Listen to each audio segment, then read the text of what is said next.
Hello दोस्तों, नमस्कार। आज एक नए वीडियो में आपका स्वागत है। आज का मेरा कंटेंट है वाक्यांशों का एक शब्द, या कह सकते हैं कि अनेक शब्दों का एक शब्द, जो कि बहुत महत्वपूर्ण है। विभिन्न परीक्षाओं में पूछा गया क्वेश्चंस मैंने सिलेक्टेड क्वेश्चन लिया है, और आगे भी आप क्वेश्चन से बन सकते हैं। तो आप लोग इसको ज़रूर शुरू से लेकर के अंत तक देखिएगा और नोट कर लीजिएगा। तो दोस्तों चलिए हम शुरू करते हैं क्वेश्चन को। तो इसमें अब हम पहला क्वेश्चन देखते हैं। पहला क्वेश्चन ये रहा स्क्रीन पर। वह स्त्री जिसका पति परदेश से आने वाला हो। तो इसका पहला विकल्प होगा आगत पतिका, प्रवृत्ति पतिका और प्रोसित पतिका और आगमिष्यत पतिका। तो दोस्तों इसका सही जवाब होगा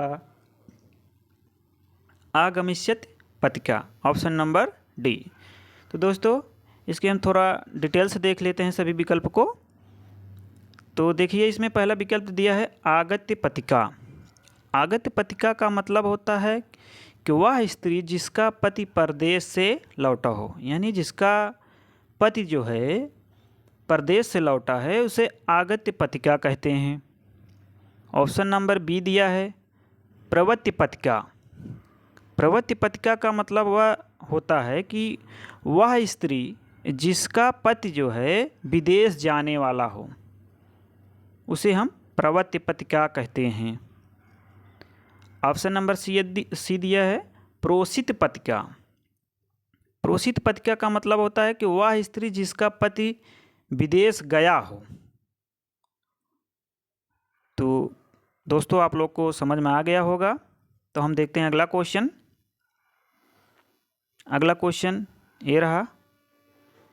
वह स्त्री जिसका पति दूसरा विवाह कर ले उसे क्या कहते हैं। यानी इतना लंबे वाक्य को हम एक छोटे से शब्द में पिरोएं तो उसे हम क्या कहेंगे। तो पहला इसमें दिया है, पहला विकल्प दिया है अध्युड़ा, दूसरा विकल्प दिया है परित्यक्ता, और तीसरा विकल्प दिया है अनूढ़ा, और चौथा विकल्प दिया है खंडिता। तो दोस्तों इसका सही जवाब होगा ऑप्शन नंबर ए अध्युड़ा। अब इसको हम थोड़ा डिटेल्स में जान लेते हैं। दोस्तों इसमें एक विकल्प दिया है ऑप्शन नंबर बी परित्यक्ता। तो परित्यक्ता उसे कहते हैं वह स्त्री जिससे उसके पति ने छोड़ दिया हो, तो उसे हम परित्यक्ता कहते हैं। इसमें एक विकल्प दिया है खंडिता। खंडिता उसे कहते हैं कि जिस स्त्री की पति अन्य स्त्री के साथ रहकर सुबह लौटा हो, यानी जिसका पति दूसरी स्त्री के साथ रह कर के सुबह लौटा हो, उसे हम खंडिता कहते हैं। दोस्तों आपको क्वेश्चन अच्छा लग रहा होगा, तो इसमें थोड़ा और कुछ हम बता देते हैं आप लोगों को। जानते हैं आप लोग, इसको ज़रूर सुने होंगे। इसमें देखिए कहा जाता है कि जिस पुरुष की पत्नी मर गई हो उसे हम विधुर कहते हैं, और जिस महिला की पत्नी पति मर गया हो उसे हम विधवा कहते हैं। यानी जिस स्त्री का पति मर गया हो उसे हम विधवा कहते हैं, और जिस पुरुष की पत्नी मर गई हो उसे हम विधुर कहते हैं। तो दोस्तों अब अगला क्वेश्चन देखते हैं। अगला क्वेश्चन ये रहा। देखिए आपके स्क्रीन पे दिख रहा होगा, जिसका कोई शत्रु पैदा ही नहीं हुआ हो उसे कहते हैं।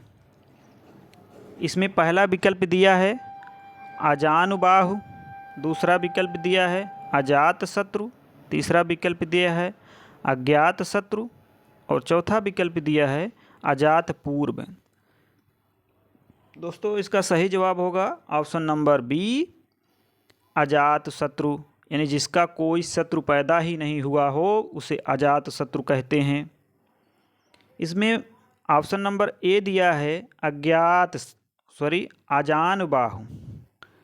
आजान बाहु उसे कहते हैं जिसकी भुजाएं जानू यानी घुटने तक लंबी हो, यानी जान का मतलब होता है घुटना, यानी जिसकी भुजाएं जो हैं घुटने तक लंबी हो उसे अजान बाहु कहते हैं। अब इसमें एक दिया है अजात शत्रु। अजात शत्रु ऑप्शन नंबर सी, अजात शत्रु।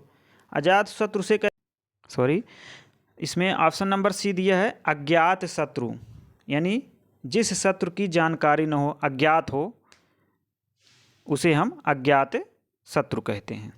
इसमें ऑप्शन नंबर डी दिया है अजात पूर्व। अजात पूर्व उसे कहते हैं जो इससे पूर्व पैदा ही ना हुआ हो उसे अजात पूर्व कहते हैं। एक विकल्प और जानते रहिएगा आप लोग, इसमें डिनोट नहीं किया हूँ। इसमें कभी कभी आ जाता है ज्यों का त्यों। ज्यों का त्यों का मतलब होता है कि अविकल,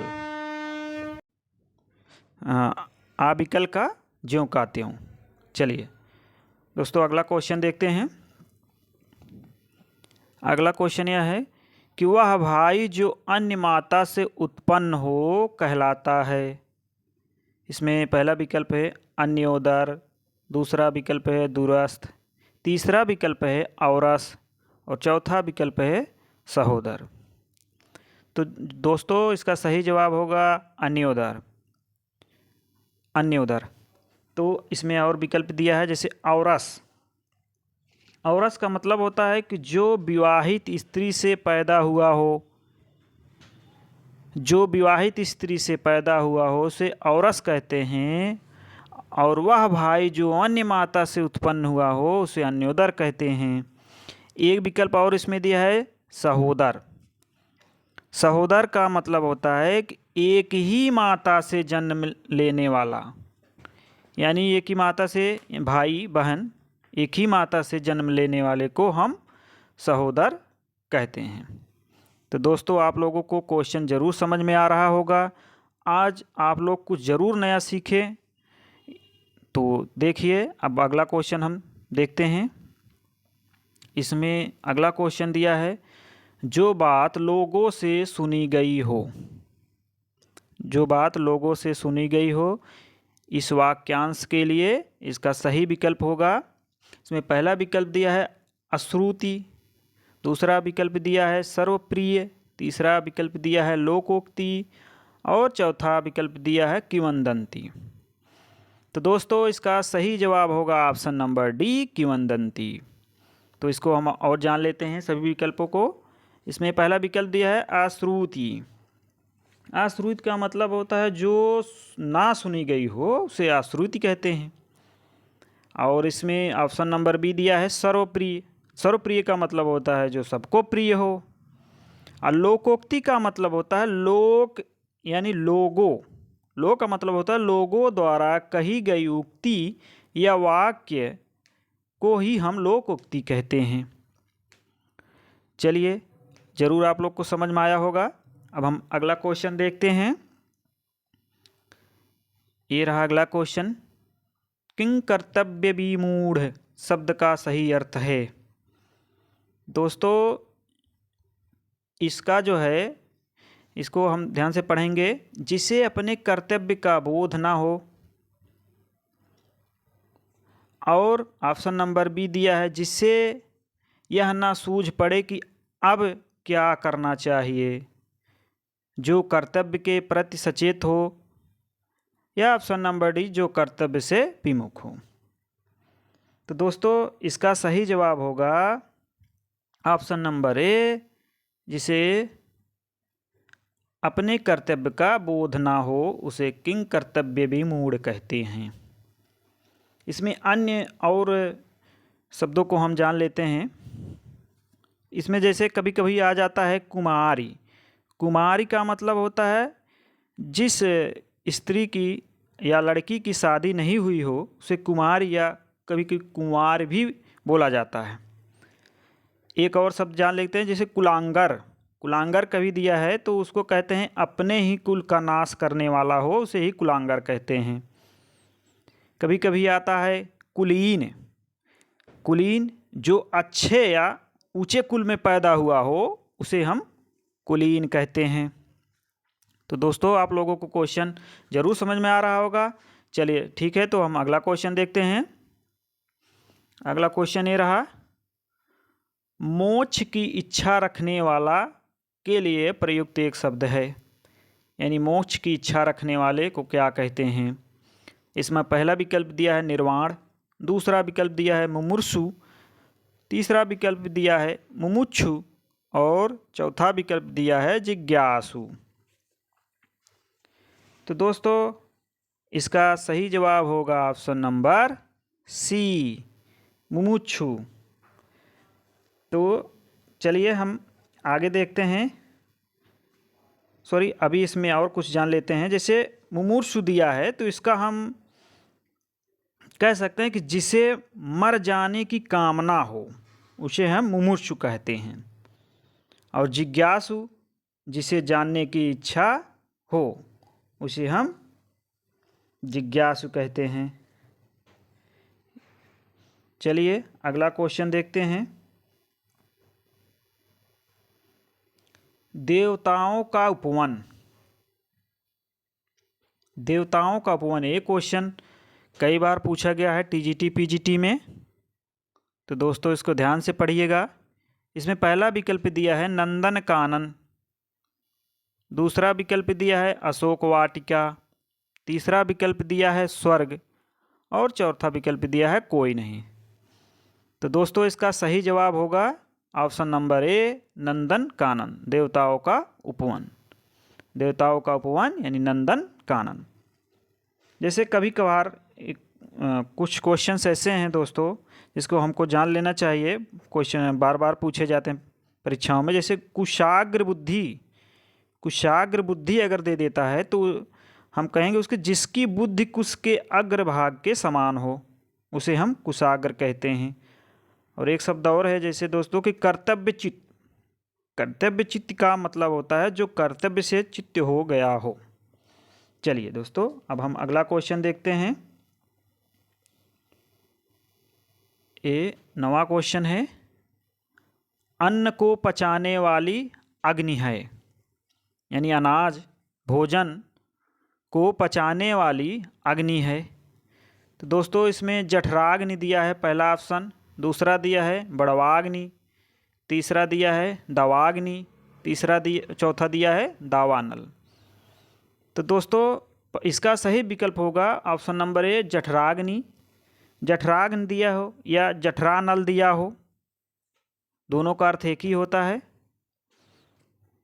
तो अगला देखते हैं, इसमें बड़वाग्नि दिया है तो बड़वाग्नि का मतलब होता है सागर में जो आग लगी हो उसे बड़वाग्नि कहते हैं। सागर में लगने वाली आग को हम बड़वाग्नि कहते हैं। ऑप्शन नंबर सी दिया है कि दवाग्नि। दवाग्नि या दावानल ये दोनों जो है एक ही हैं, और इसका होता है कि जंगल में लगने वाली आग, यानी जो जंगल में आग लगी हो उसको हम कहते हैं दवाग्नि या दावानल। तो दोस्तों आपको समझ में आया होगा ज़रूर। तो इसमें एक दो क्वेश्चन और हम जोड़ देते हैं। जैसे दिया है कि मंदाग्नि कभी दे देता है तो मंदाग्नि का मतलब होता है कि जो धीमी गति से लगने वाली आग हो, जो धीरे धीरे आग लगती हो उसे हम मंदाग्नि कहते हैं।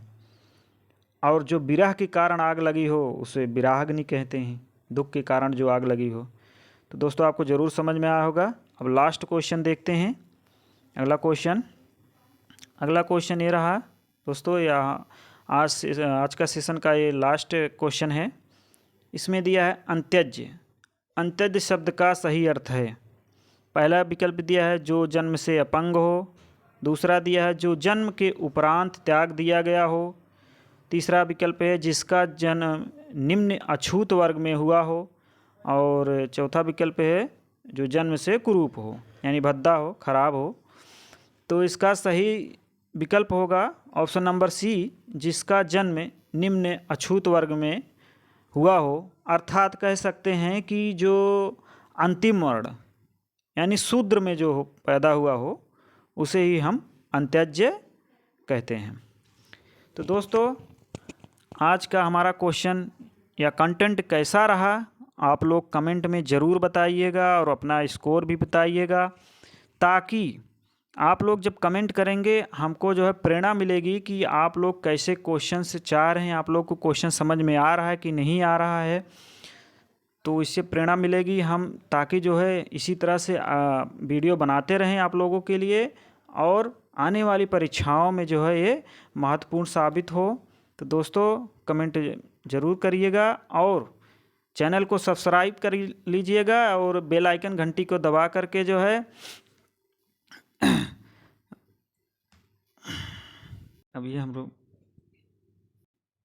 ताकि जो है आपको समय समय से नोटिफिकेशन मिलता रहे। तो आप ज़रूर कमेंट में बताइएगा। तो बस यहीं तक, धन्यवाद।